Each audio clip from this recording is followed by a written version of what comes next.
We're live. Hello, everybody. Hello. Good morning. Good Or good evening. afternoon. Yeah. And welcome to the channel. We're here to do a co-host chat for Climathon 2026. So welcome. You will all know me, but do you know Tasmin? Can you introduce yourself Hi. and your channel and your books and your works? Sure, I can do that. So my name is Tasmin. I'm originally from Germany, but I moved to the Azores archipelago. That's an island archipelago in the middle of the North Atlantic. It belongs to Portugal. And I'm an author and a freelance creative. And a few years ago, I founded the Climathon because I'm very passionate about the environment and about nature. And I'm also a very, very avid reader, which I think as an author is kind of a given. I think most authors do read a lot. And I thought we're missing like a nature climate focused reading challenge. And so I brought those two ideas together and here we are. Excellent. All right. So yes, I have had to look up the Azores, not only like where they are exactly, but also what time zone they are. So you are not alone if you don't know, where they're located and everything. They're very remote. They're remote. Okay. Yeah. So welcome to the channel. It's the first time we've had you on. It's just nice. Like new What guests. an honor. Yeah.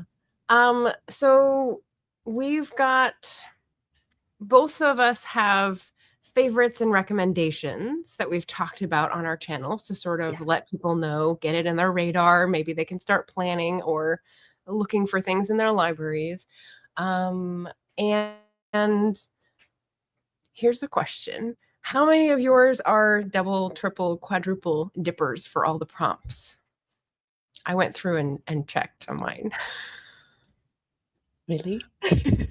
Well, I mean, you don't have to say it right off. I was noticing patterns and I went through and I said, oh, wow, a lot of the books, the good topics that I'm seeking out, they're relating all of the prompts together in a really good way. So you can just participate by reading one book and probably knock out like 4 or 5 prompts and, For sure. Yeah. There is quite a lot of books that would fit like so many prompts. For sure. I actually never tracked it like this. I do have like an overview at the end of the year, like the books to which categories they fit. But I always try to read like one book per category. That's how I deal with the bingo board, even though it's not a requirement or anything like that. But that's just how I personally like to participate in the Climathon. So I don't do what you do with like the Post-it. That's so cool. Where you're like, okay, this fits here. Yeah. But yeah. Well, I wanted to see if I was leaning in any areas more than others. And I definitely am. I think we all have our sort of biases where we know a lot more in this, so we'll be comfortable reading these, and then like are a little more at sea trying to find things with X, Y, or Z prompt. So do you want to tell us about... Yes, sorry. Oh, no, I was just going to say, did you want to tell us about the origin and how you picked the prompts to begin with? And then I can pop it up so you can point to it if you want. Sure. We can talk about it. I was just going to say that I feel like the way it actually relates to the board. The way I made the bingo board, I feel like the prompts that you can double up, they are kind of all in a row. I feel like the ones that are easiest to double up on, they're often like all in a row, like injustice, indigenous, revolution, and activist, like oftentimes like one. Yeah, exactly. Perfect. Okay, so if you see like the middle row, you have read a book about injustice, read a book by an indigenous author, read a book about revolution or change, and read a book by an activist. A lot of books by indigenous authors that are also activists are about revolution and change and injustice. So like you could be like one book like duk, duk, duk, duk, and the same is true for example, if you read a book about whales, for example, you read a book about non-human life, about water, you could wriggle it into the earth category, and it also takes place outside. So it kind of like works together. Yeah, I learned already this year for Climathon reading that whales and large mammals that are in the ocean were land mammals that migrated back, and that's why they have the breathing method that they do. And I was like, wait, what? Why did I never learn that? That's fascinating. That's really cool. Where did you learn it? I think it was in this one, The Blue Machine. Oh, I really want to read that one. Let So me know what yeah, you so think. How the Ocean Works by Helen Chersky. And yeah, I'm almost halfway and it's so good. She's so good at explaining things in a way that non-science educated individuals can understand. So that's really cool. Right. Now I have it on my mental TBR. I don't own it yet, but like it's like one of those books. If I ever get my hands on it, I really want to read that one. Well, I don't either. It's a library book, so it's one of the other prompts that are non-book related. Do you want to tell us about those on the bottom? So you added those this year, right? I had non-bookish prompts before, but I changed them this year. I had like the non-bookish prompt, like do something in your community was one of them. I don't remember the other one, to be very honest with you, because I had a wild year and my brain has forgotten a lot of things. Right. So yeah, I changed. Since then. I think that's what some of my friends say. We've slept since then, so it's wiped. kind of like that. It just slipped out of my head. But yeah, I added them to the bingo board like graphically, so it's like better visible. I think also with the thicker lining, it becomes more clear that those are like prompts that are different from the other 12.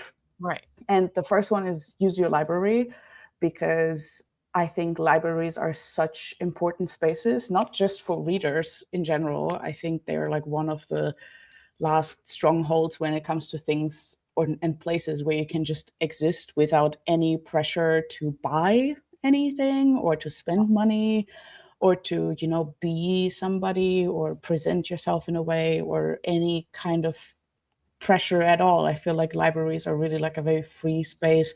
A lot of libraries are also really active in their communities in a variety of ways. And yeah, they're just overall very nice places. And they're a great way of getting books without actually paying for them. You don't need to purchase anything.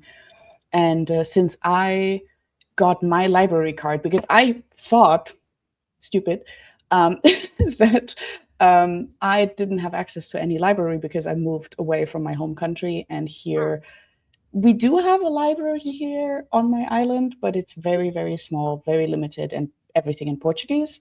And my Portuguese is not good enough for that. I was going to ask that. Yeah. Okay. It's not.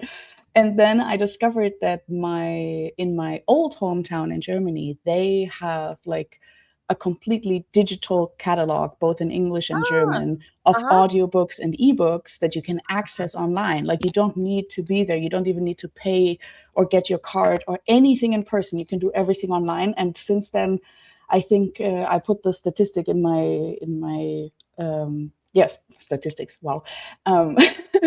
I put the number in my statistics like this. And 75% of the books I've read last year were from the library. Wow. So that's amazing. Love a library. Great arrangement. Yeah, I think I have friends who don't have a lot of access at their local libraries. So knowing that, maybe if you can peek into some of the other countries' libraries that have that really generous access, that would be really nice. Okay. Yeah. It completely changed my reading life. And again, it's like such a great place of like quiet, soft resistance that I think everybody can do. And you also discover new books maybe through your library that you wouldn't have otherwise. So I think and they're great things to support as well. So that's why the library prompt is in there. Okay, I'm going to pause here to say hello to people in the chat. We had some folks come in. Hello, Anne. Good afternoon. First hot meal. Well, that's good to hear. Does that mean your power is back on, I'm guessing? Oh. Reading Wild Dark Shore by Charlotte McConaughey. Have you read that one? Heard good things. I heard good things about it. And I think she's the author of Migrations, if I'm not mistaken. I read that one. Oh, I haven't read Migrations. I haven't read Wild Dark Shore, but I have read the Wolf book in between. So that was and so has Beth Ann. Hello. I should really do this readathon. I am sure at least one of the books that you've already read this year, Beth Ann, would qualify because they're, just a panoply of options and prompts. So yeah, and you only need to read one. Just like for the Black Author Tuber Readathon, this is an easy join. Just read a climate or nature-focused book for one of the 12 prompts. do an extra one of the 3 non-book prompts if that makes you feel good. I mean, I think that's a no-brainer, a definite yes. Who are we meeting here? That is Tessie Boy. Tessie Boy, Stinky Winky. Oh, Big Moo. Markings, yeah.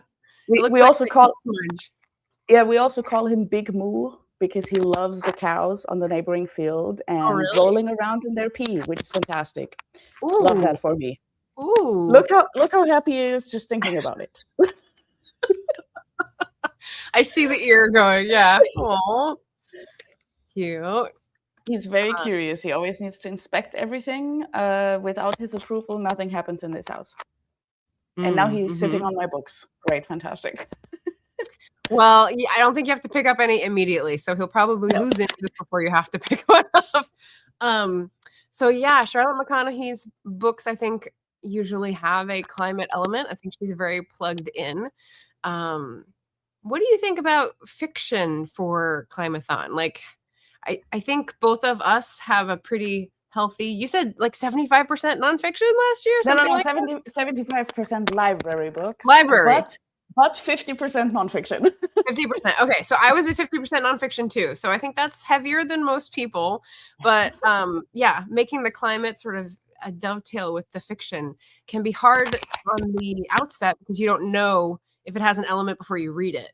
So yes, however, there is nowadays a subgenre called cli-fi, climate fiction, and there is like websites and places where, for example, climate authors or authors that write in that space, they can come together.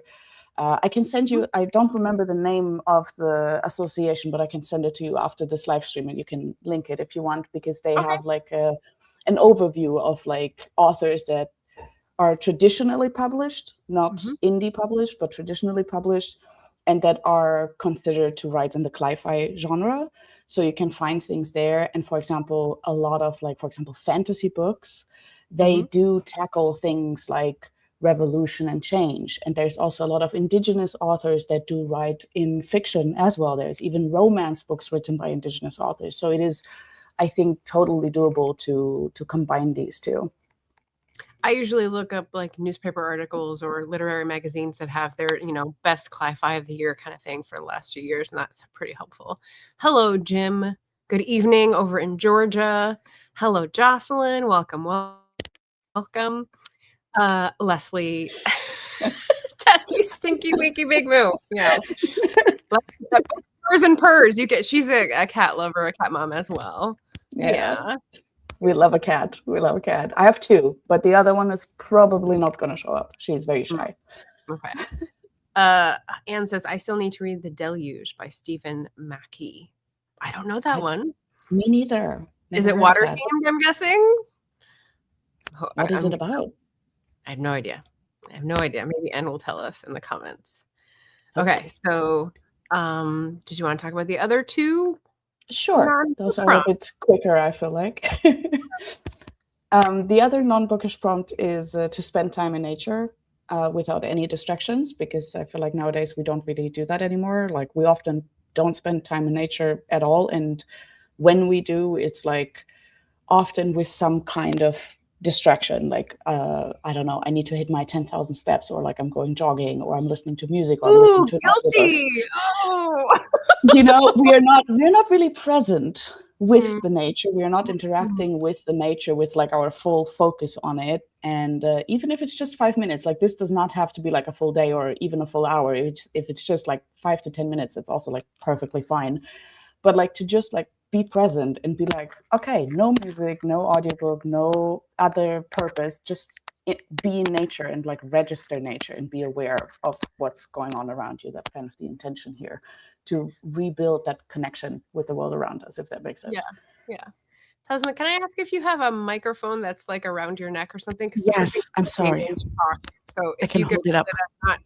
The necklace maybe is making a sound. Yes, I'm very sorry. Thanks for letting me know. Wait, let me. Now it should be better. Okay.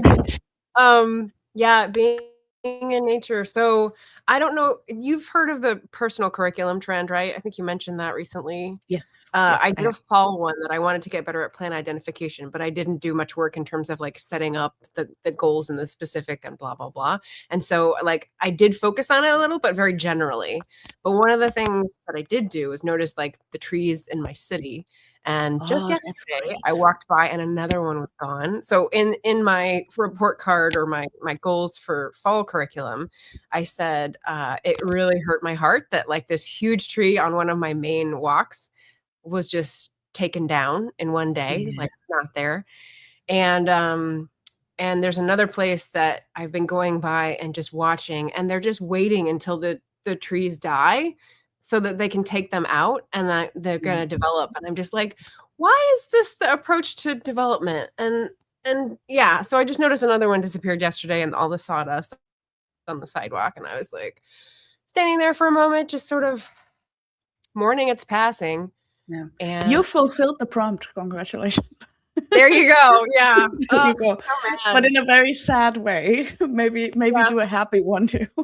Yeah. Because it's sad. I remember that in my old home, in my mother's house, across from her house, there was also development. They took down the old house that was there that had like a huge garden, and they've now built or are still building 2 houses in the place where there was before one. And they took down all these trees that I'd seen all my life, every single day growing up while I was still living there. And it was so heartbreaking for me to see these trees go, because they are like friends, you know, like non-human kin is a thing. Yeah. You know, if you notice, we feel connected. Exactly. I was very tempted to, on some of these books that I was looking at the prompts, and I said, it's about connection with a non-human life. And I thought, so is that a different culture? Because trees have their own culture, you know, like you include those too. I thought that's probably not. I have not thought about it this way. That was not the intention of the culture prompt, but right. It's not wrong. You're not wrong. Yeah. Hopefully when it warms up a little bit out here, we'll have more like activities to be able to do comfortably outside. So yes, now in the northern hemisphere it's pretty cold. And yeah, I just saw we have a question about the non-human life prompt actually. Oh, hey Derek, how's it going? So for non-human life, can it be about any animals? I have a couple of books about orcas and eagles on my TBR. Would that qualify? Yes. Absolutely. Also, both fantastic choices. Which books are on your TBR? I'm curious. Because yes, both of those would definitely qualify, and the orcas one also qualifies for water as well. Yeah. You can double I'm up. not sure if it's Derek or a different channel that I just saw someone talking about Mountain in the Sea, and I may have commented, and I can't remember if it was his or not, but I talked about it recently too. Okay. To have because it was like a fiction recommendation for this prompt. Yeah. Okay. So Stephen Mackey Markley. Okay. It says America is an upheaval battered by violent weather and extreme politics. Oh, so it sounds like Cli-Fi, the deluge. I was just gonna say it sounds like nonfiction. Well, it's fair. Yeah. But it sounds like it's going for that. Is it Napoleon quote? I don't know if it's Napoleon or Napoleon III, the one about after me, it's the deluge. It's like he's the only one holding back the tides of history. Yeah. Maybe. Jocelyn agrees. Trees definitely have their own culture. Yeah. Okay. So I think we're pretty expansive in our definitions. Whoa, 880 pages. Well, that's a big one. Damn, that's a commitment. That's a chunker. That's a big one. Indeed. I have nothing that is that long in my list. So, okay. So nature, yes, very encouraging. And then share your experience online. Exactly. Very self-explanatory. Like just make some kind of posts, whatever you want to share. And if you participate, just use the hashtag Climathon 2026. Very easy. You can make as much content or as little content as fits in your life, depending on how analog or online you are. And I will add your video that you talk about Climathon to my Climathon 2026 list, because I do a playlist. Sure. Oh, that's great. Amazing. I'll be checking that out because I'm horrible at keeping up with my own readathon. So I will be checking out your list. Easy peasy. Okay, Derek says it's Of Orcas and Men by David Oh, I've heard about that one. Nywert. I love orcas. Neat. They are. Oh no! I think that meant her power went out because the lights all went off and then her internet stopped. Okay. Well, we're going to keep going because she said there were just 2 small outages earlier today because of the storm that passed. So this may be a situation of it'll come back in a few minutes. Oh. Hey Eloise. Hello, hello. Welcome. I know. Well, we'll see. Okay, so 10:23.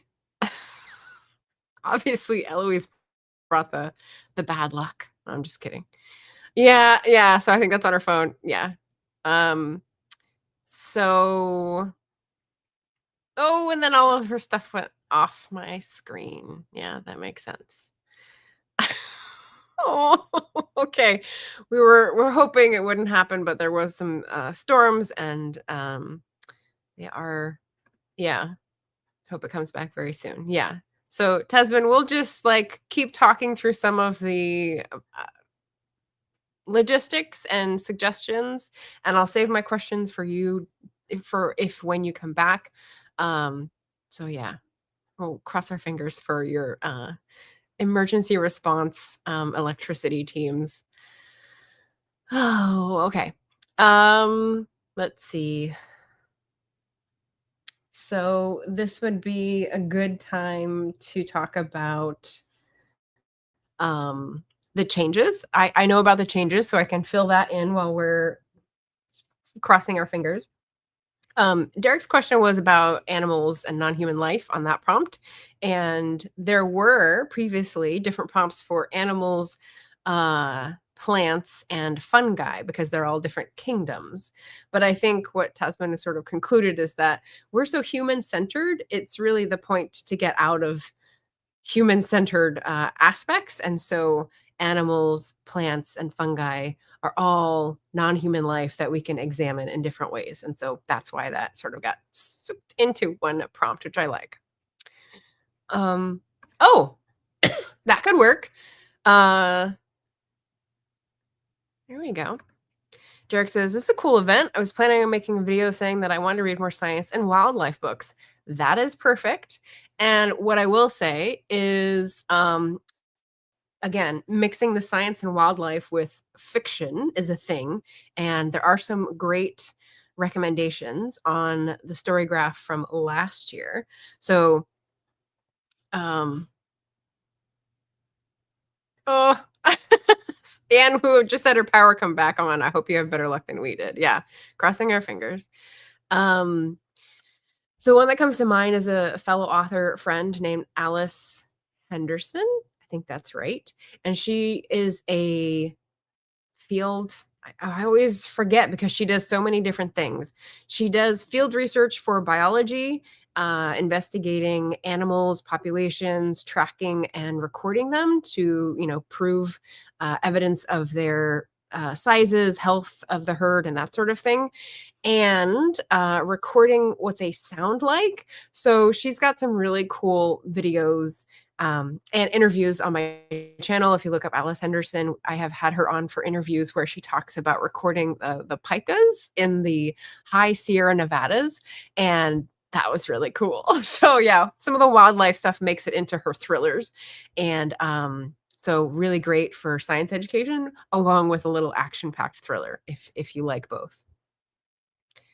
Oh, okay. The mobile internet is too weak too. Hope they fix it in the next few minutes. No worries, out of your control. So, totally fine. And I will say, on the story graph thing, Tasmin had a great video. I'm going to share that. I shared it on my posts, but not everyone sees posts because of the YouTube setup. So, her latest video talks about suggestions if you're looking for recommendations. And there's a whole bunch, right? So on my Storygraph, I have personally tagged 121 books with the Climathon tag.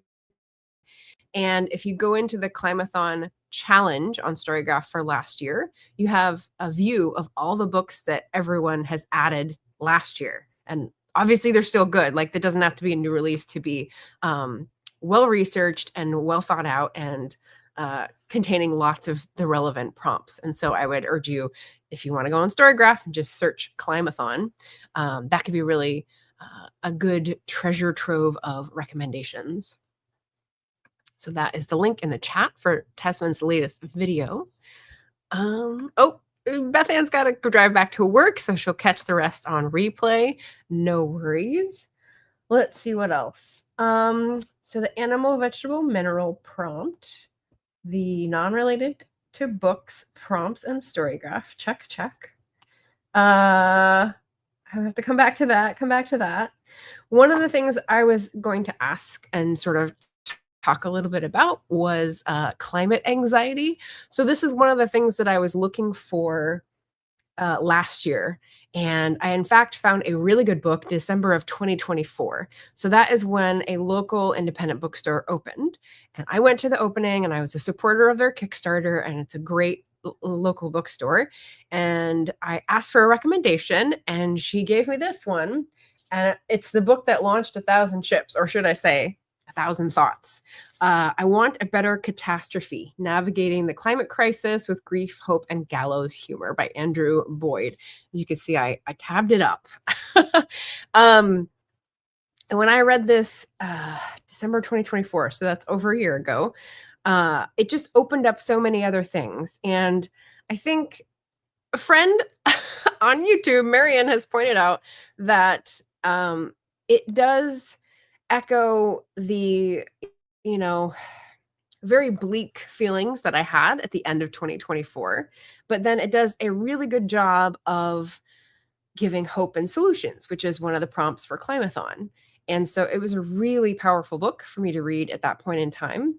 I think I haven't yet reflected or echoed back the hope and solutions, because Marian's telling me, like, my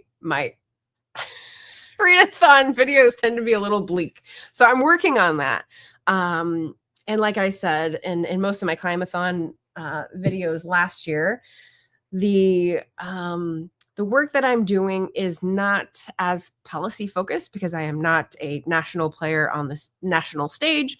It is more small community focused, learning about individual actions and how to empower myself and be a helper in my community, because that is something I can control. And that makes me feel better, right? That makes me feel like, wow, I will have a chance to survive just a little bit more, right? So those are the other books that I read last year that were really good. And climate anxiety, the one recommendation, if you are someone that also is curious about this, I popped it up here so that I could, wait. That one was a library book. So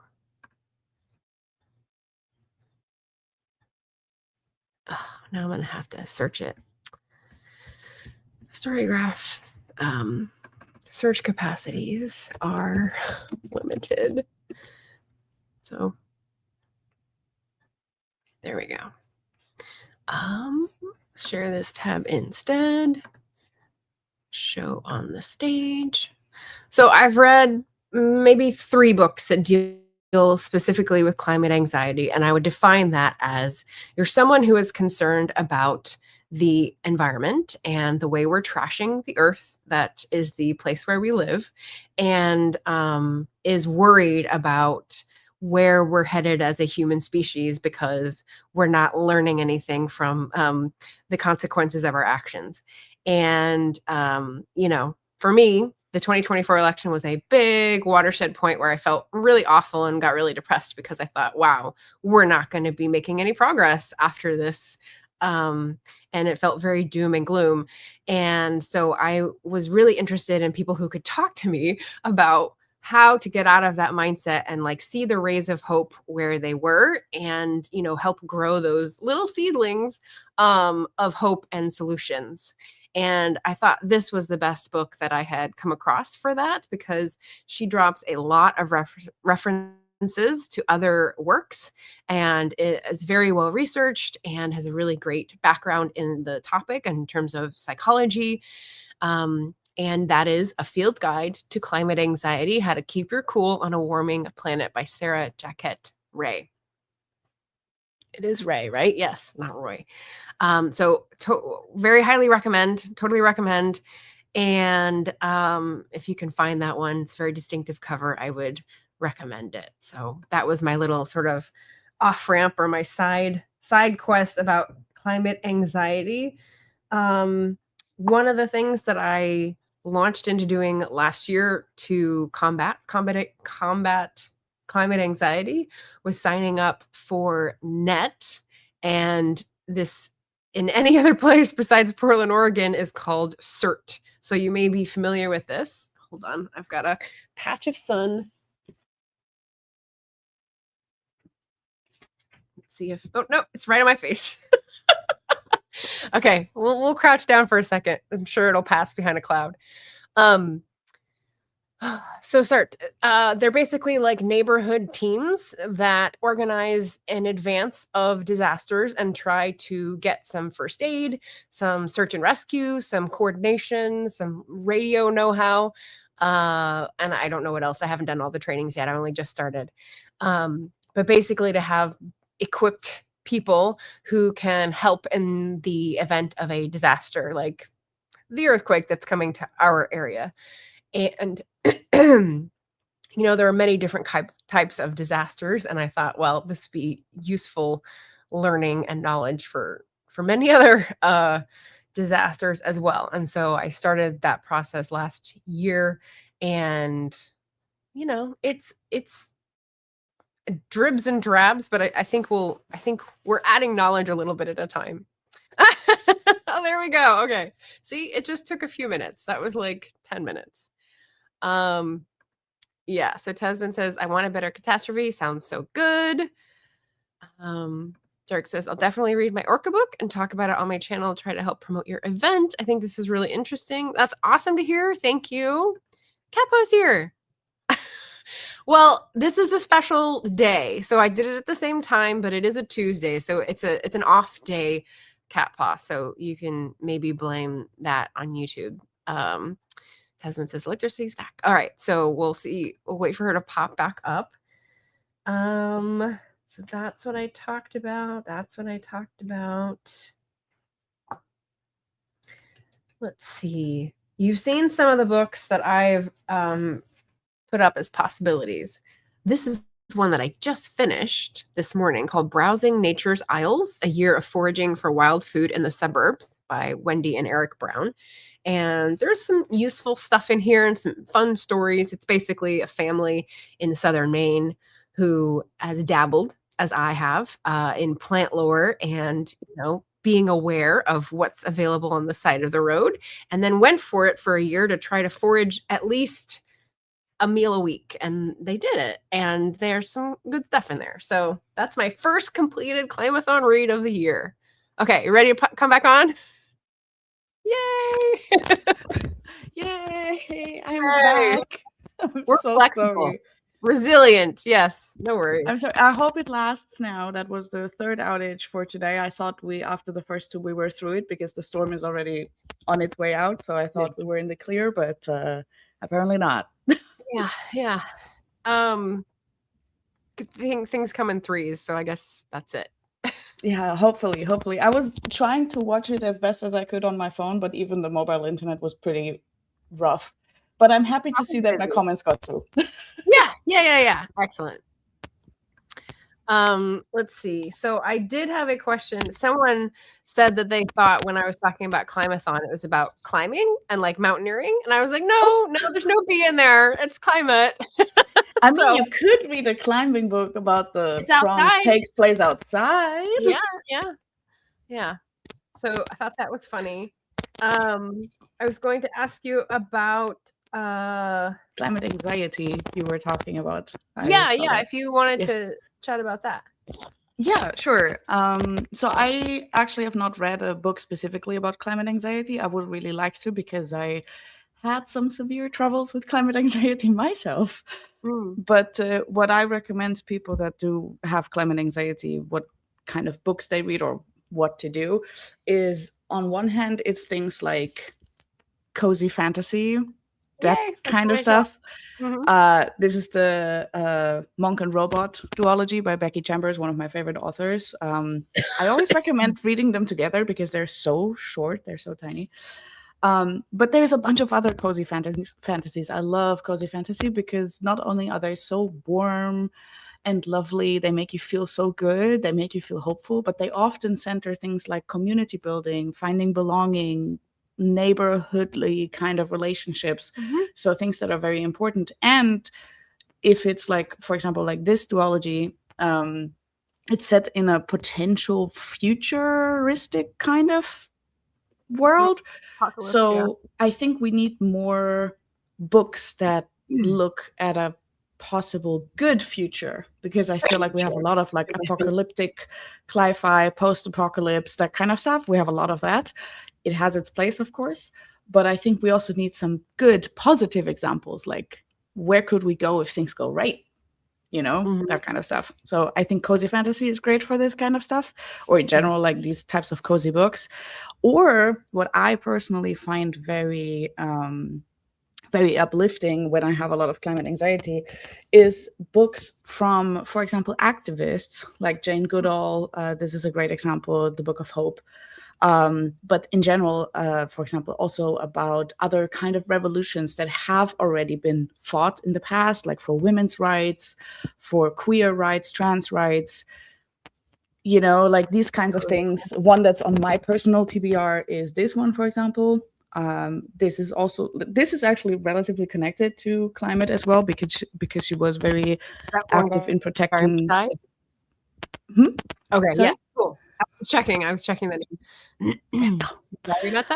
Nice. Or another example that I have here is this is a comic collection from an organization that focuses on bringing awareness to the climate crisis, and it's really just, I wish I had two hands, but stupid microphone.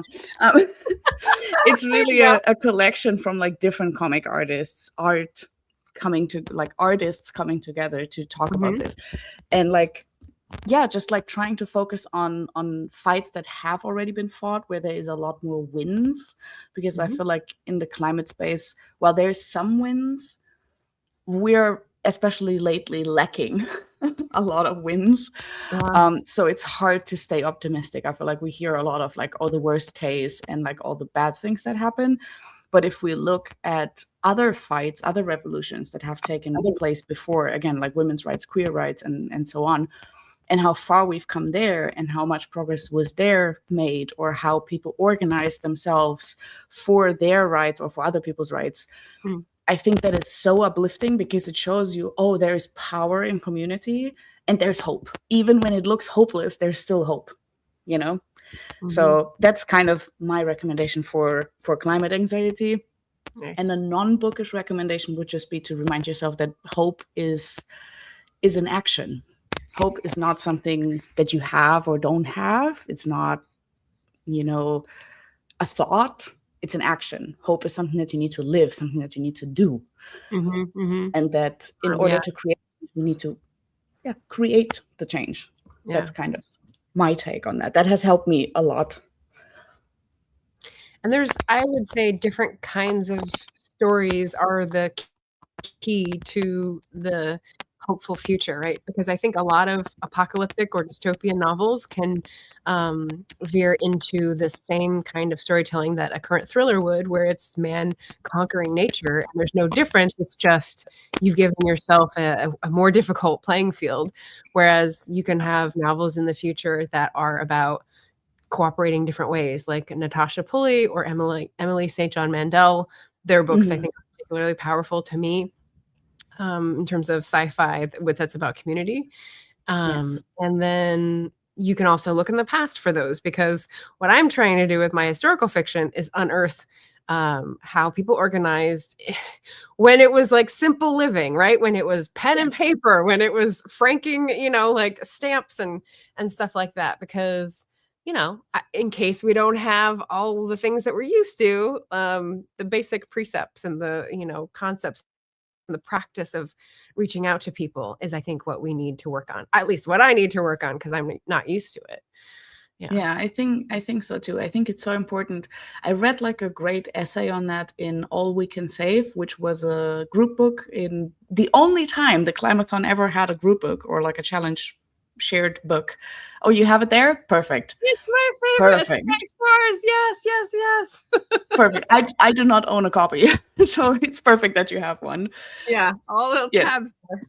There's one essay in there that talks about this, like how in order to create a better future, we first need to imagine it. And if all we ever consume and all we ever create, also as authors, for example, or other kinds of artists, is like this apocalyptic kind of future and post-apocalyptic, we don't even have the imagination like how a good future could look like. Right. Because there is barely any media that looks at like solar punk kind of stuff, like a good future, a healthy planet, a healthy community, maybe also a way of bringing technology and a good nature-based life together. Like we don't have a lot of, especially fiction, but in general, we don't have a lot of media about this stuff, and I think we need more. Yeah, I think that's because we're too used to binary thinking, what's good and bad, instead of like, what can we take the functions of this and repurpose it for something else. Eloise says, cozy fantasies are the best. Read Spell Shop, which I think is on your recommendation list, and I'm hooked on the genre. Love the Spell Shop and The Enchanted Greenhouse, the second book in that series. Nice. Kappa says, climate speculative fiction that leaves you with hope. Any Human Power by Manda Scott. And, I was taking notes with Manda Scott's Boudica tetralogy, because that, in my opinion, was people who got along with their environment, very closely entwined spiritual practices and cultural practices, but also people who were able to count on each other in a very tight-knit community. And like, again, way back history, but still hopeful, because if we did it before, we might be able to do it again, It's always good. A few years ago, I had no idea how to make a fire. And now I do. Oh. I think that's an important skill to have. Just in case. Yeah. Like, with what tools? With matches? With sticks? With like what? With matches, yes. But no like gasoline or those cubes or any of that stuff. Like really just wood, leaves, pine, those pines. The dried pines, they pine cones, exactly. They work really well. And like how to like build a fire. So I've learned how to build fires because we had a fireplace growing up. I'm still not great at it, but I know the concepts. But one of the things we were learning in the search and rescue class at the emergency training was something called cribbing. And I was like, I know about cribbing as something that a horse will do to its wooden stall door because it's nervous. It chews on it and it gets rid of the wood. And that's cribbing to me. So I was like, what is this cribbing of which you speak?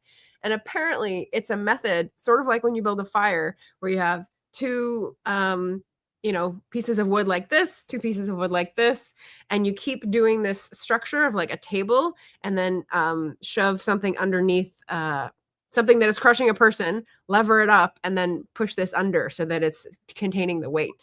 And that's called cribbing. I was like, I had no idea this had another meaning. So I have never even heard of that word before, because English is not my first language. So never it's even a very heard of it niche in any word. context. Yeah. Cribbing is also like cheating on a test. Like a crib sheet is something that you memorize ahead of time. Not necessarily cheating, but like trying to study to revise. I only know a crib as like a baby's crib. Right. That's the essential. That's the first definition in the dictionary. Yeah.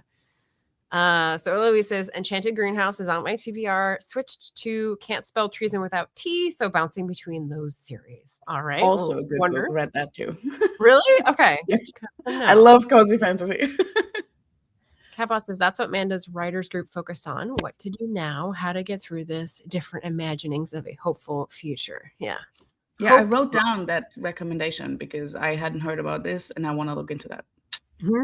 Yeah, Amanda Scott, the series that I read last year was from like 2005, but the new book, Any Human Power, is from 2024, I think. So it's much more recent.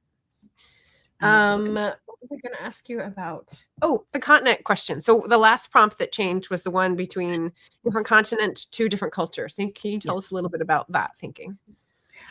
So I had like, read a book from a different continent because I want to encourage people to read more diversely and to read outside of your own space, because I think most people that the Climathon is going to reach are going to be people in the West, quote unquote, in the lack of another term.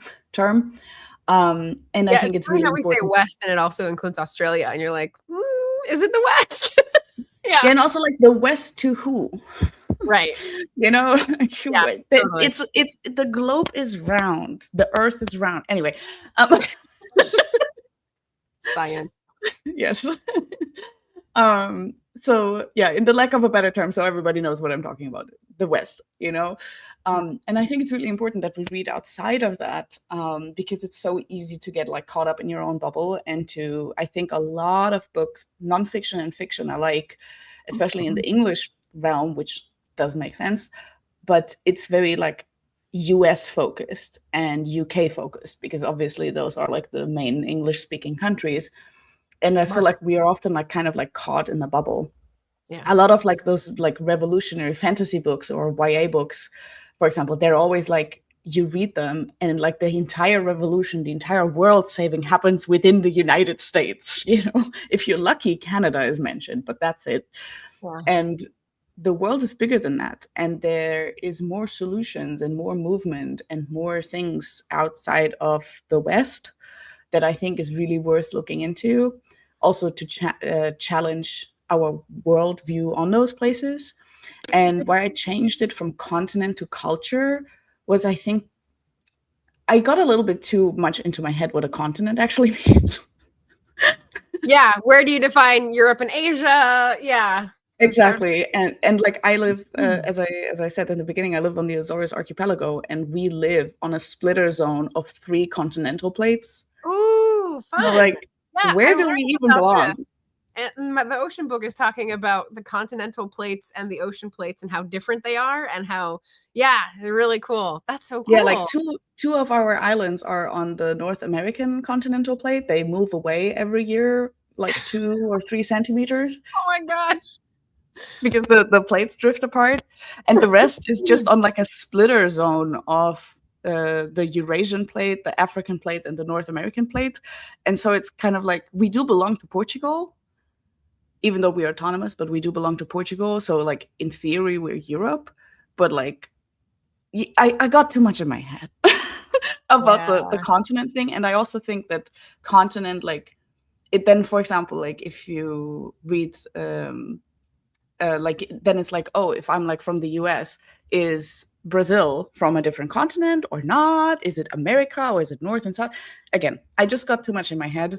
And I was like, a different culture actually works much better, because there's also different cultures within the same region that can also be super, super different from what you're used to, and still very much worth reading.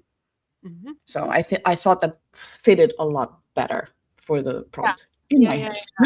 So this one, Reconsidering Reparations, is a guy who's a professor at Georgetown, Olufemi Taiwo. He's written another famous book before this, Elite Capture, and another one, but this is about reparations for climate justice. And so for me, when I was thinking about which prompts does this satisfy, I was thinking, well, reparations is about one type of community that has harmed another, and it's about making it better. You know, like if you would think about a lot of the indigenous cultures that were here, they had a tradition of if you did harm to another member of the tribe, like you would have to make it up to them. You would have to either give them something or, give them access or privileges or something to make it right, because you're all in a community living together. And so when we're talking about reparations for climate justice, which is, they're different cultures. And I thought,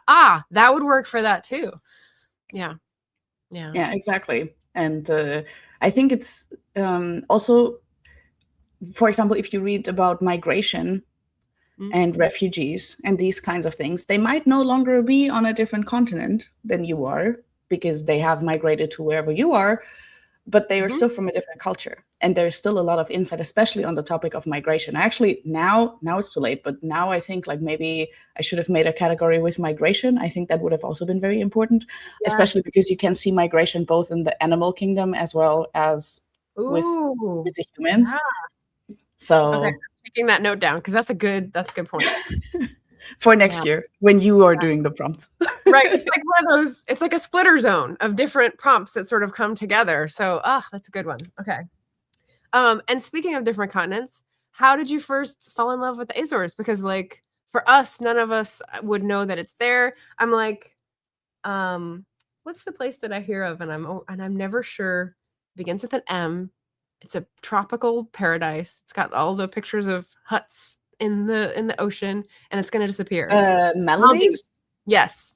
Those are ones where I'm like, wait, is that on the east coast of Africa? Or I'm like, I never remember where it is. That's kind of it's in the Indian Ocean. Madagascar, east coast of Africa, Maldives, Indian Ocean. Okay, continent in between. You have Madagascar, and then you go even further, and that's where you find the Maldives at some point. Oh my gosh. So how did you hear about the Azores and then like get to go out and test it out and be like, wow, this is a beautiful place to live? The origin story is from a very different version of myself. I need to preface that because we're talking about, climate and whatever. Many, many years ago, I was also, migration. Many, many years ago, I was determined to become a travel blogger and vlogger. Like that was my dream. I was like, I'm going to be a world nomad, throwing the term nomad around like it doesn't have a meaning and, white girl things. Yep. That's what you do. And so I was like always on the hunt to find interesting travel destinations. And one day, one of the airlines that I used to fly with a lot at the time, even though I didn't fly that much looking back, but that I used to fly with, they had like a sale on a trip to the Azores. And I was like, where the fuck is that? I've never heard about this before. I've never heard about this before. And I put it into like Google Images, Azores, and I was like, I need to go there. That's beautiful. And so that's what I did. And that was the beginning of a huge shift in my life that began really slowly. And so I just traveled to the main island, which is San Miguel. We have 9 islands in total. And the biggest one is called San Miguel. It is also the one that has like the most interesting stuff in terms of tourism because they are the biggest, they have the most diversity, the best infrastructure, all that kind of stuff. And I completely fell in love with it and I couldn't stop thinking about it afterwards. And then when I finished university, I really wanted to live abroad for a few months because I'd never done that before. I always wanted to live somewhere else for like an extended period of time. And I was like, what is the craziest place I could think of that I could go? And I remembered the Azores because they are really far out in the ocean in the North Atlantic. We're like right in the middle between Europe and America. We're not in the Caribbean. The Azores are often described as the Hawaii of Europe. We're not. And I don't want to hear that because Hawaii has such a problematic history with colonization and gentrification. I hate the comparison. Just because we have volcanoes and a lot of greenery does not mean we're the same. We are Europe, very much influenced by European history, played a huge role in European history as well. So that's how I first met the Azores. And then I found like this summer job on one of the smaller islands, Pico Island. And I came here for 8 months for a summer job. And afterwards, I was kind of done for. And it was a little bit of ping pong because it's not that easy to build a life here. We don't really have work in the winter. the weather here in the winter is very different, aka storms, as you saw with the outage. Yeah. The infrastructure here is not as great, and it's not. And you don't just give up your life before just because. Yeah.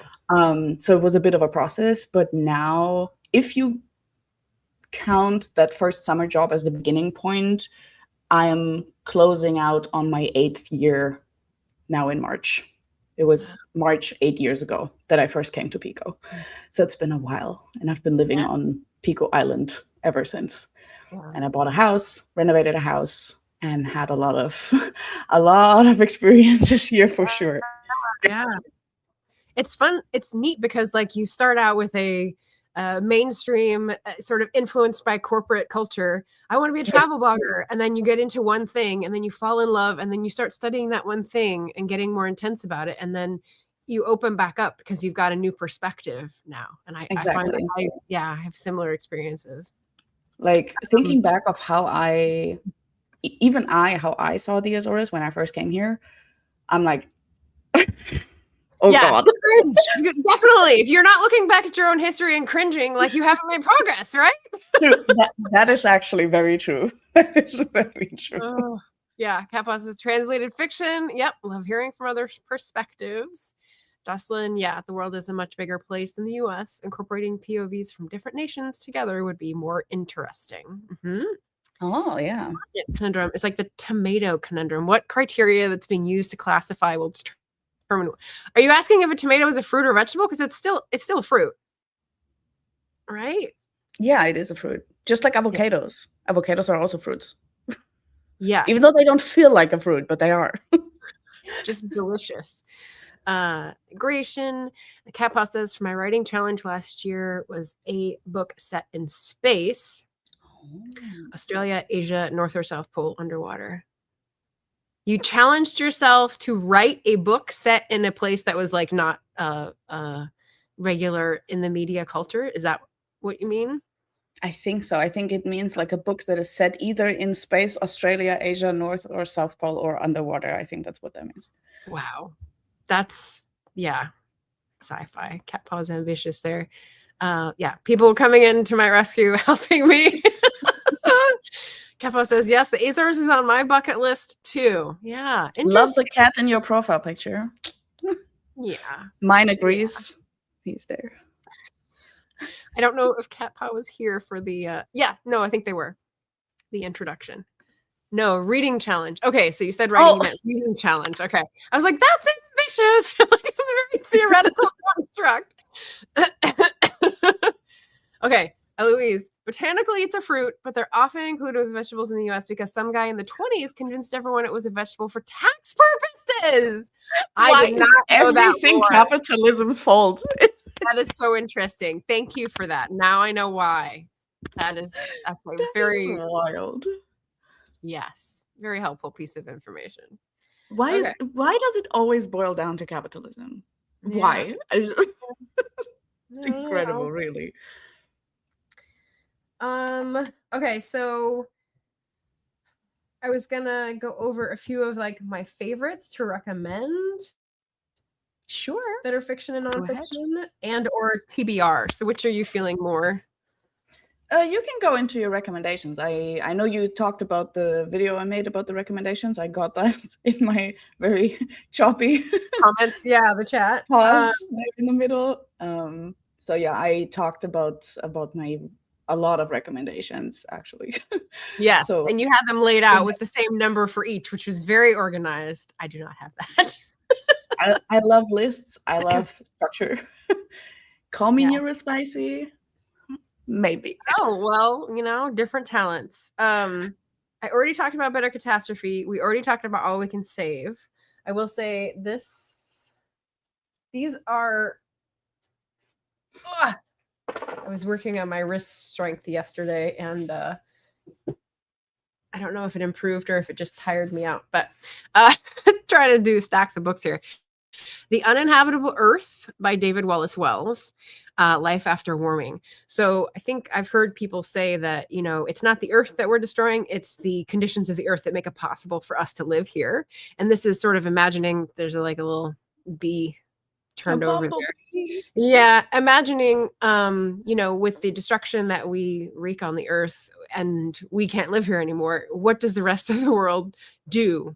What do we turn to when we no longer have capitalism, civilization, complex communication networks, transport, all that stuff?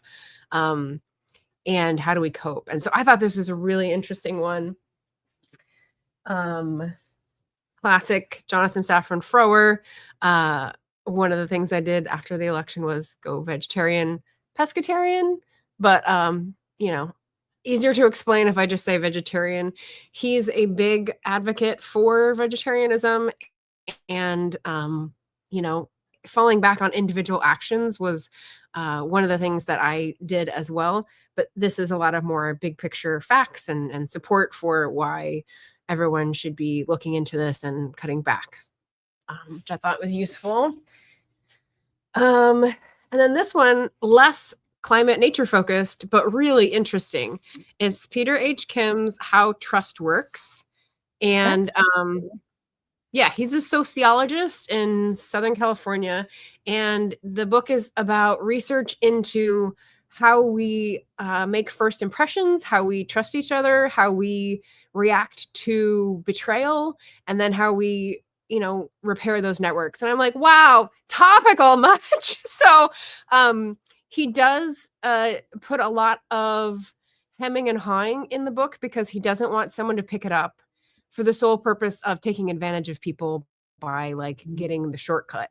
And so the conclusions, you have to read through the whole book to get it, which is fine, which is a weird thing to think about. I mean, obviously a researcher has to think about that, but reading it, I would never have thought, oh, wow, a evildoer is going to read this and then try to take advantage of people by getting them to trust him.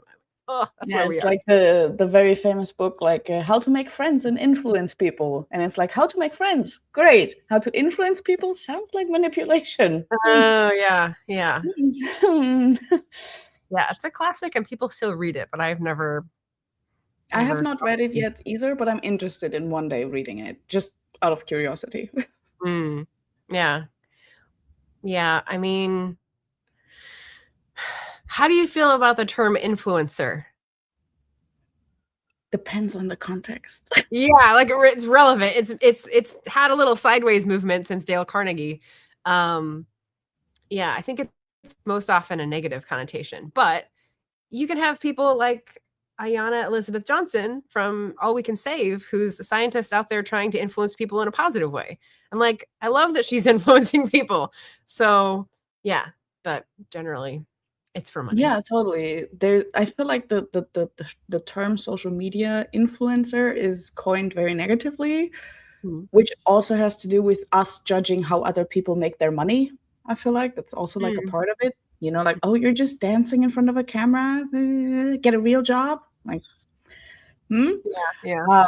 So that's a part of it. And of course, a lot of influencers don't really have a lot of awareness or care of how or what exactly they influence, as long as they can profit from it.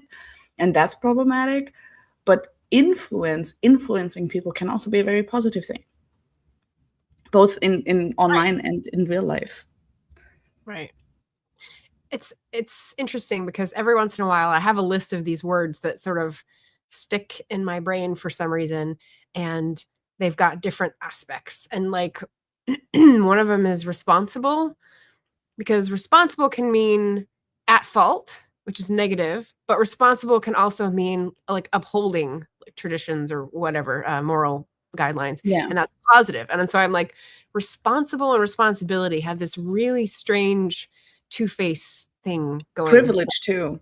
Privilege is one of those words that has changed a lot in my head. It was this very negative thing in my head for a while, and now I'm like, no, if you're aware of it, if you're aware of the fact that this can be a bad thing, and you're actively just trying your best to use your privilege as an advantage and giving other people privileges too, because the reason it's something negative is because other people don't have it.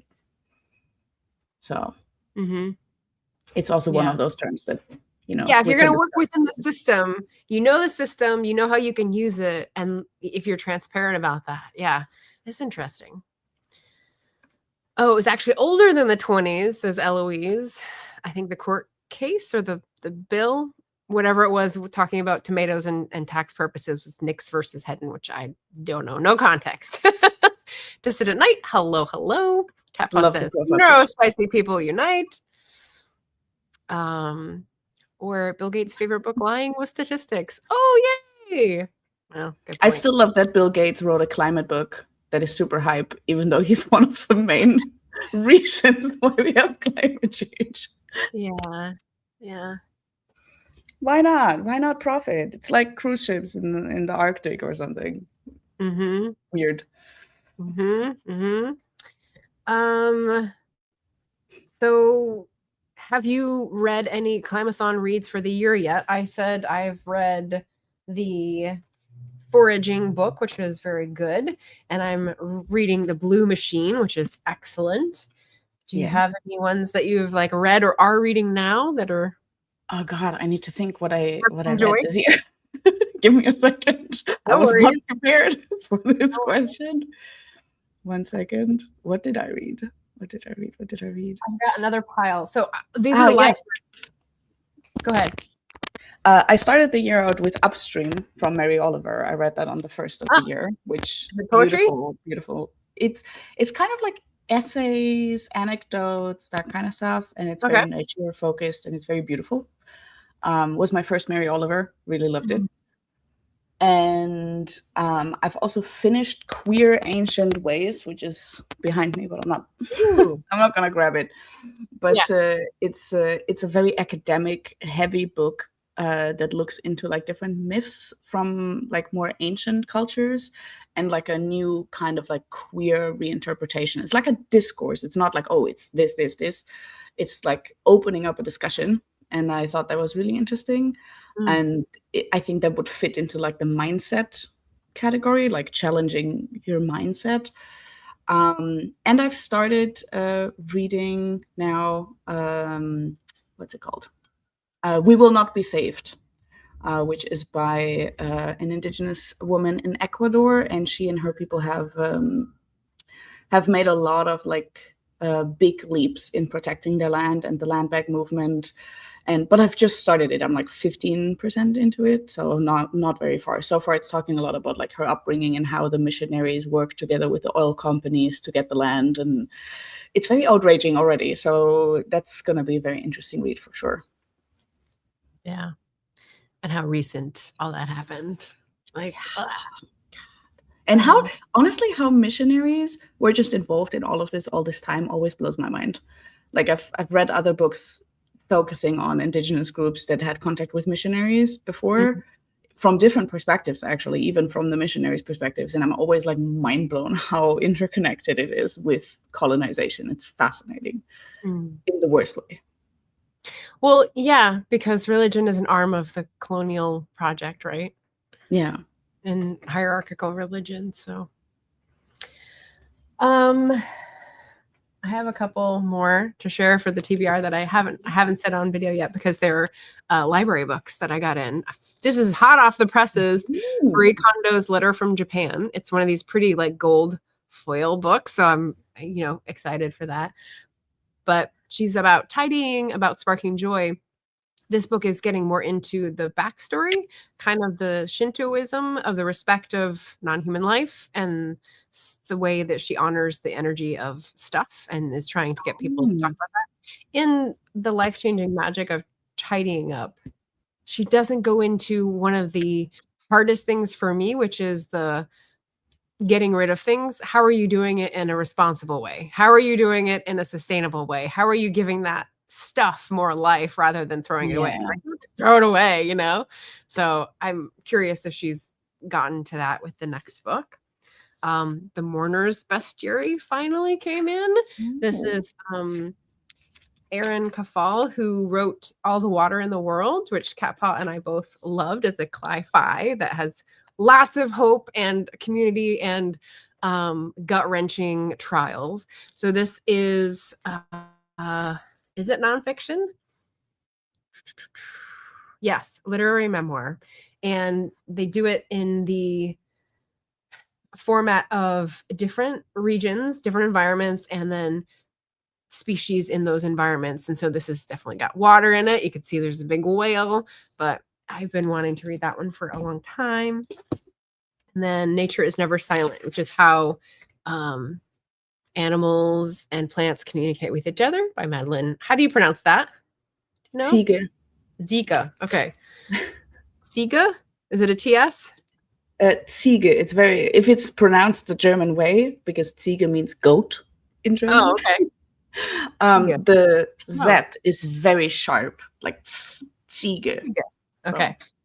Yeah, so I think that was one of the ones that I picked up from the Storygraph Challenge. I went through all those prompts and was like, put that on mine, put that on mine.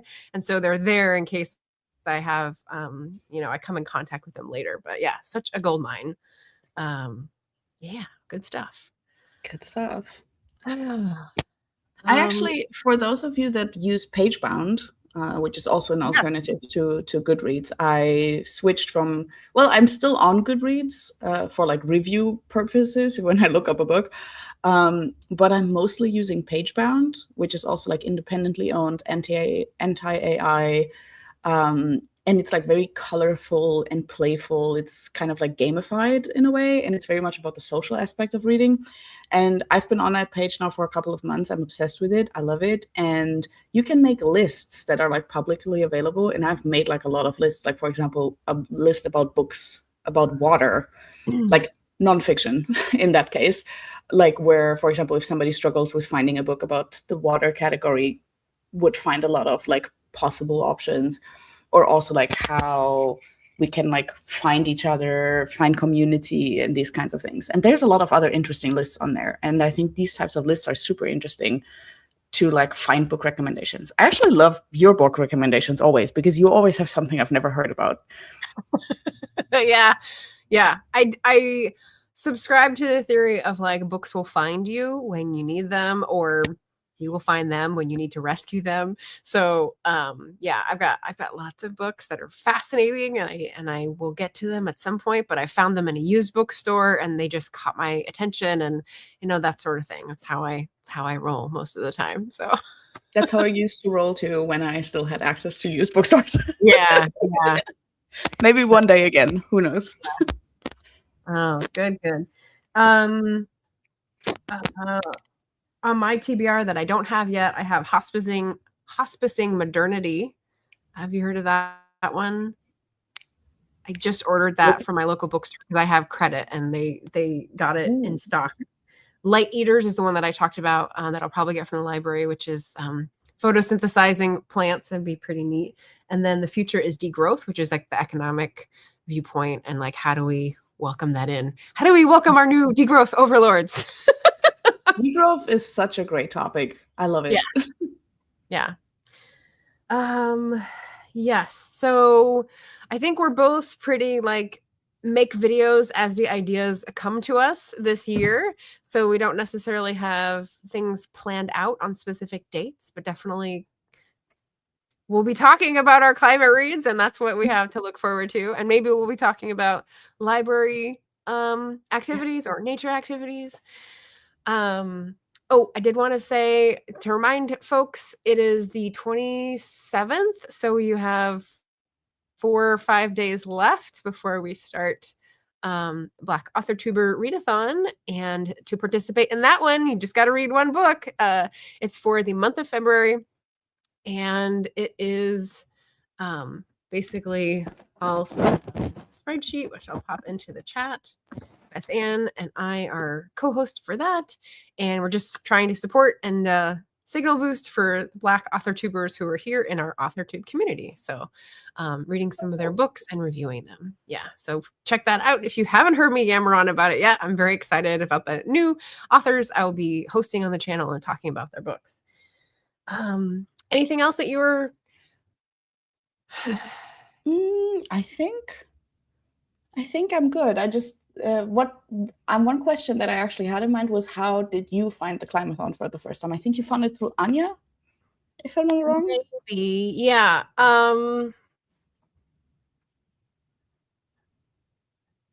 periodically I go through and I try to like look up things that are of interest. And so I probably had a similar thought about nature, environment focused readathon and like what's out there in the space already. And I probably found it that way.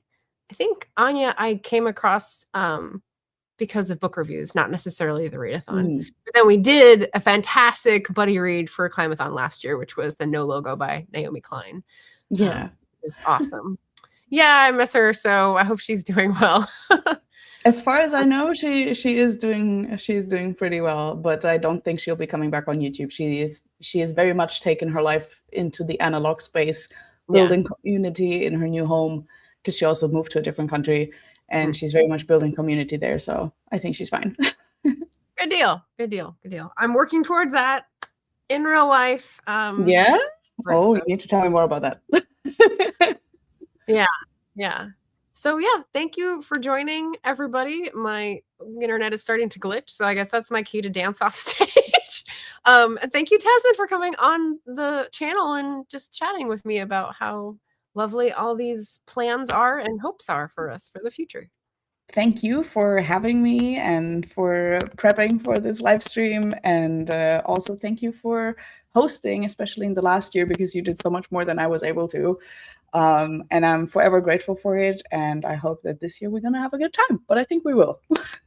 Sounds good. Sounds good. Yes, this is one of my nicknames. Queen of Books You've Never Heard of. Thank you, Rachel. Love that. Very accurate. All right. Well, thanks, everyone. It's been great. And if you're a team rewatch, tell us what you think about any of our books discussed in the comments, and we'll see you again next time. Bye.